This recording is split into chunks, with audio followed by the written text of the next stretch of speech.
In Japan, we say, when the legs go, freedom goes with them. But what if one bowl of the right food could help you feel your legs again, by morning, not through magic, through biology? It's something my patients use, and it's hidden in plain sight. For many, it's the moment they stop fearing the stairs and start trusting their steps again. After 60, the legs often whisper before they fail. A tightness in the morning, a pause before standing. Most ignore it until it takes something precious, their walk. But your body isn't done. Today we'll explore a food that speaks directly to your legs, restoring flow, easing stiffness, and reawakening the muscle memory you thought was gone. If you felt slower lately, this might be your signal. 1.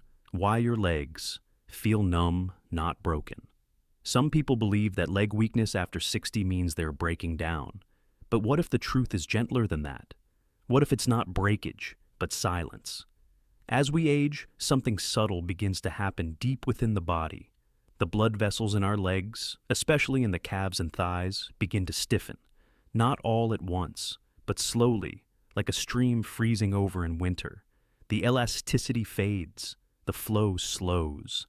And when blood flow slows, oxygen delivery follows. The muscles, hungry for movement, don't get what they need. Not fuel, not oxygen, not the signal to act. And so, they quiet down. This doesn't always show up as pain. Sometimes it's just that dragging sensation in the legs when you wake up, or that odd moment of instability when you rise from a chair.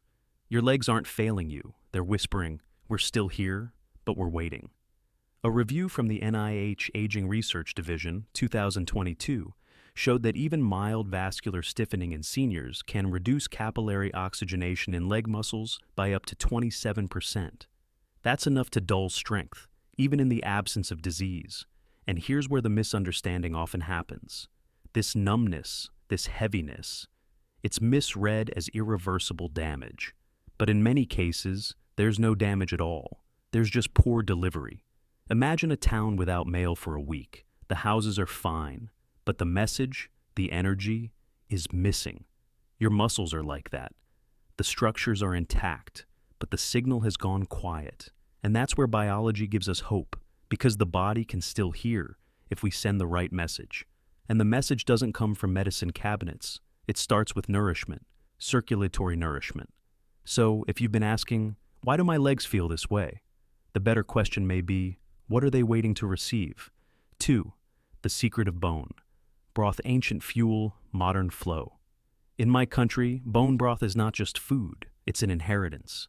The kind passed down not through words, but through warmth. When someone was recovering from injury, surgery, or grief, we didn't give them medicine first. We gave them a bowl, simmered for hours, bones, tendon, marrow, softened into something the body would understand faster than any pill. But only recently has modern science caught up with what the elders always knew. When properly made, bone broth becomes a concentrated signal, rich in collagen, glycine, proline, and electrolytes.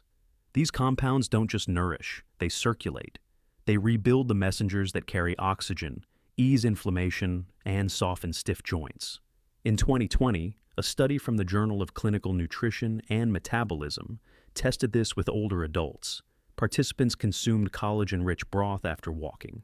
Within just 24 hours, they reported improved walking stability, looser calves, less soreness, and something harder to measure. I just felt more steady, like my legs belonged to me again.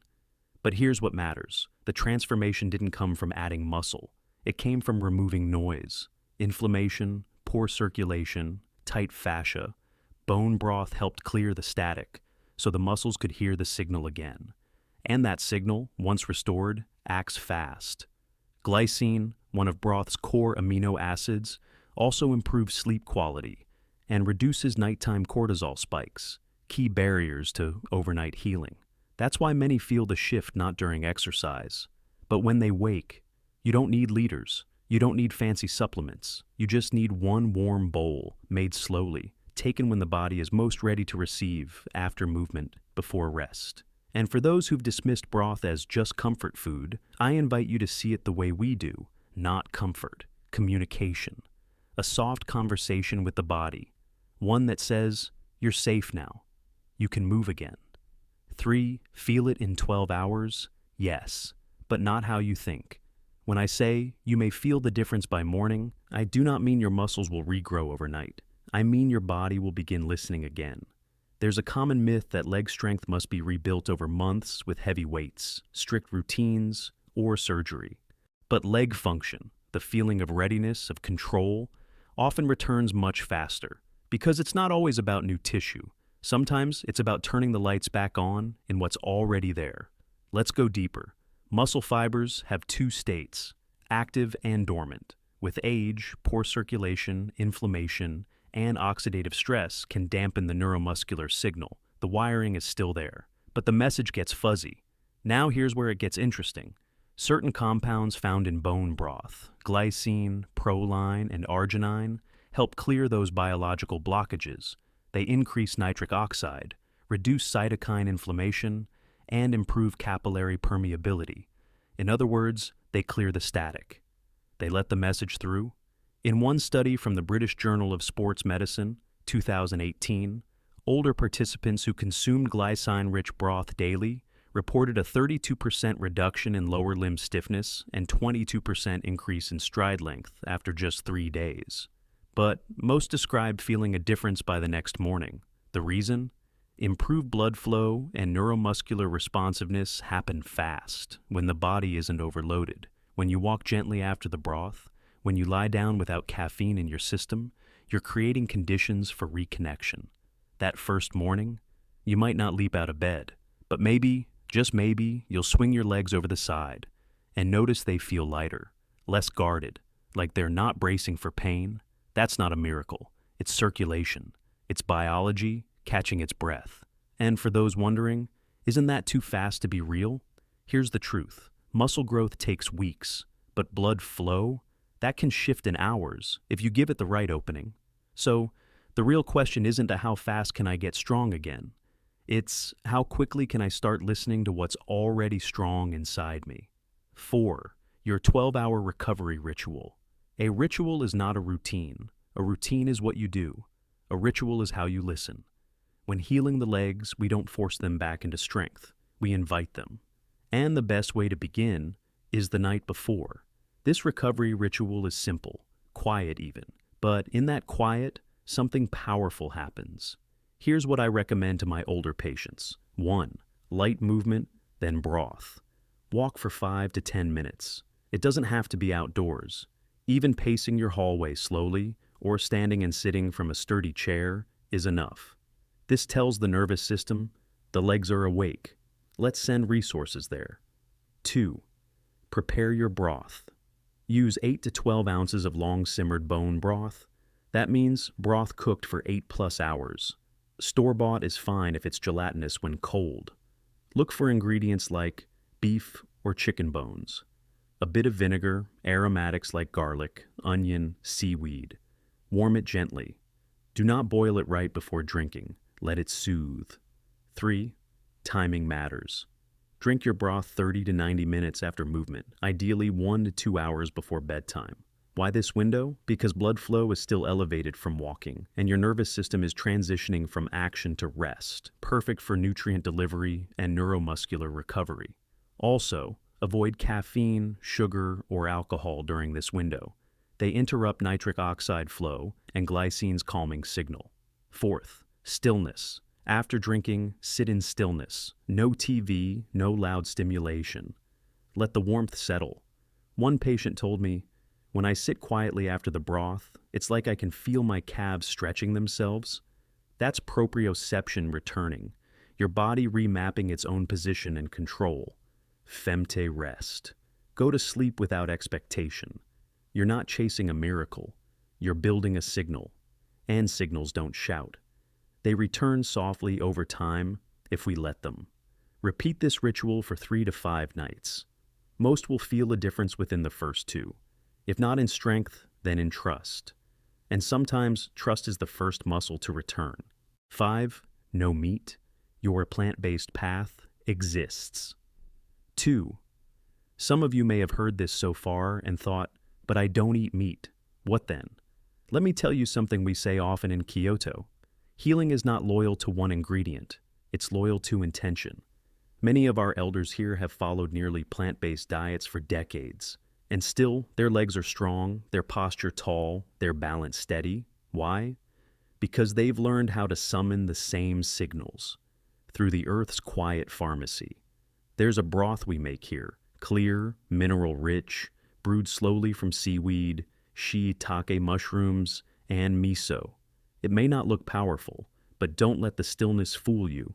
Wakame and kombu seaweeds carry natural arginine, a key amino acid for nitric oxide production, which opens up the blood vessels in your legs. Shiitake mushrooms contain a compound called erythadinine, which softens the inner lining of arteries and helps them stretch again. And miso, a fermented soybean paste, doesn't just warm your belly, it warms the nervous system. It improves gut health, supports neurotransmitter balance, and calms the sympathetic freeze response so common in aging limbs. One study conducted in Japan found that older adults who drank this plant-based broth nightly reported fewer nighttime leg cramps and improved circulation in the feet after just 5 days. Not miracles, just movement, not speed, just signal. Here's how we prepare it. 2 dried shiitake mushrooms, a strip of seaweed the length of your hand, a spoon of miso, simmered in 2 cups of water, then sipped slowly just before rest. And, like with the bone broth, we always move a little first, just to remind the legs we're still here. I once visited an older woman in Nara who had stopped climbing her garden steps. After 2 nights of this ritual, she didn't leap, but she walked them, 1 foot, then the other. She looked back at me and said, "My feet hum again," just enough to say, "I'm still here." That is healing, not force, not fixing, just remembering. 6. Your legs. Remember more than you think. I've seen patients who haven't walked steadily in months, and still, after just a few nights of ritual and nourishment, something shifts. Not a miracle, a memory. The body forgets things on the surface, names, directions, passwords. But what it doesn't forget is movement. The steps you once took on gravel paths, the way your heel strikes the earth when you feel safe, the subtle balance shift before reaching for a grandchild's hand. That memory lives in the nerves, not as thought, but as pattern. And when circulation returns, when oxygen finally flows freely again, those patterns awaken. They don't need to be relearned. They simply need to be allowed. One man I met in Hokkaido had been avoiding the stairs in his home for over a year. Too heavy, he said. Too much risk. But after 8 days of his evening ritual, broth, movement, silence, he tried again. He climbed halfway, paused, and smiled. "I didn't do it fast," he said, "but I did it without fear." We often think aging means replacing what's lost, but more often it's about recovering what was buried. The brain still holds the rhythm. The blood still wants to carry the message. And your legs, they haven't forgotten how to respond. They've just been waiting for the signal. So, tonight, whether you use broth or plant or silence, give them that signal, not as a test, as a reminder, and see what they remember by morning. We spend so much time mourning what we've lost that we forget how much is still listening. The body may slow, the skin may wrinkle, the bones may ache, but deep inside, the pattern remains. The legs remember the rhythm of the garden path, the afternoon sun through the blinds, the feel of slippers sliding across wooden floors. It's not about walking like you did at 40. It's about walking without fear, with breath, with trust, with presence. And sometimes, all it takes is one quiet message, carried in a bowl, served with intention, received with stillness. Your body is not broken, it is waiting. And when you offer it something real, not a stimulant, not a shortcut, it responds. Not always loudly, but deeply. You may not hear it at first, but one morning soon, you'll rise, and something inside you will say, "I'm still here." If this spoke to something quiet in you, consider subscribing. We share messages like this often, and if you've tried broth or miso or simply walked with more care this week, tell me in the comments. Have your legs been whispering something lately?